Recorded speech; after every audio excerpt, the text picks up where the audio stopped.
ক বোতল মদের অর্ডার দিল খেয়াল আছে? সবাই সমান। এই তোমরা কোথায় যাচ্ছ? প্রণাম মা দুর্গা। আগে বাড়ি যাব, বড্ড লেট হয়ে গেছে। কিসে এলে? হেলিকপ্টারে। কেমন করে এলে? ঘরঘর ঘরঘর করতে করতে। ডাইনিং রুমে একটু বসো, ভাত বসিয়েছি, এক মুঠো করে গরম ভাত খেয়ে যাবে। কই গো, কোথায় গেলে? সামনে তো পুজো। পেছনে তো বাস। ছেলে মেয়েদের নিয়ে তো মর্তধামে যেতে হবে নাকি?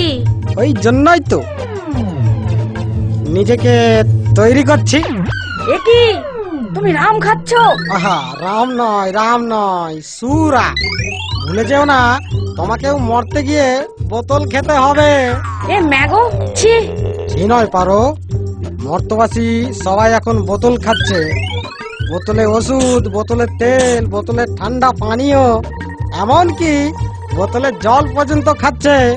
তোমাকে ওই বোতল থেকে গঙ্গা জল ঢেলে দেবে। ও তাই বলো, ছাড়ো ওসব কথা। এখন ছেলে মেয়েদের ডাকো, মরতে যেতে হবে।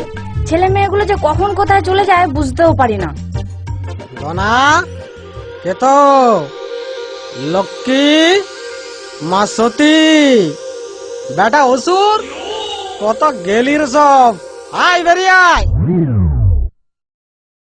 আগে পিতা। কি রে বেটা তুই? নেশার ঘরে কি তুমি তোমার জ্যেষ্ঠ পুত্র গণেশকেও চিনতে পারছো না? তোর যেটা ঝুলছিল সেটা কই? মানে তোর সুরটা কই? ও, তোমাকে তো বলাই হয়নি। সুরের জন্য তো যেতেই চাইছিল না।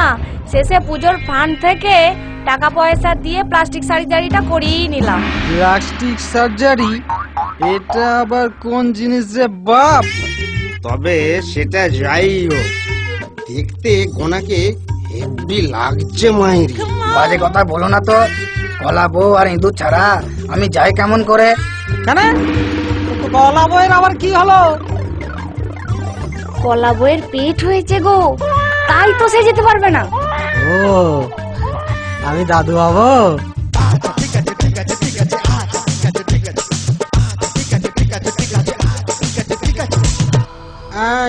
এটা কি করে হয় পারো? এই দেবলোকে সবাই আমাকে বাবা বলে জানে, এবার আমাকে দাদু বলে জানবে? আর এটা আমাকে কি মেনে নিতে হবে? নন্দী, দে আর এক প্যাক দে। আর ইঁদুরের খবর কি? পিতা, এবার ব্যাঙ্গালোরের যে মেট্রো রেল তৈরি হচ্ছে তার সুড়ঙ্গ পথ তৈরি করার টেন্ডার নিয়েছে ইঁদুর। তাছাড়া অভিমান হয়েছে ওর, বলেছে মর্তবাসী নাকি 2 টাকার ইঁদুর মারা বিষ কিনে বলছে আয় বেরিয়ে আয়। আইবেরিয়ায় মরতে এটা আবার কোন জিনিস চালু হলো রে বাপ?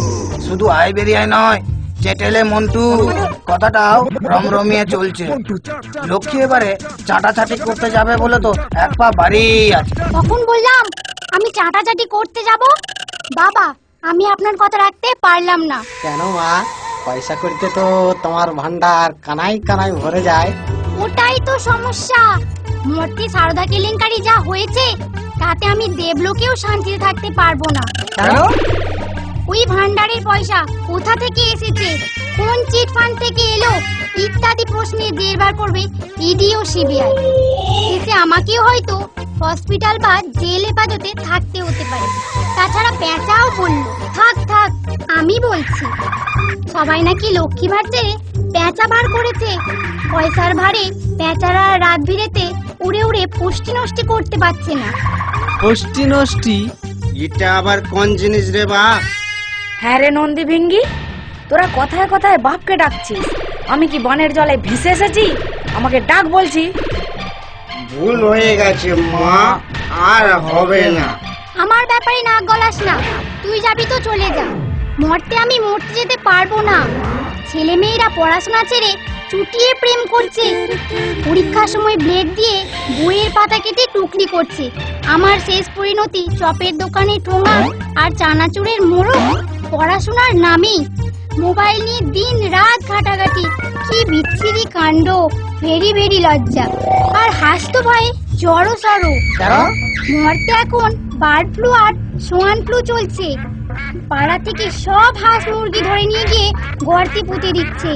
তাই হাঁসকে কি আর ছেড়ে দেবে? অত প্রাণীর ঝুঁকি সে নিতে পারবে না। বড় সমস্যা।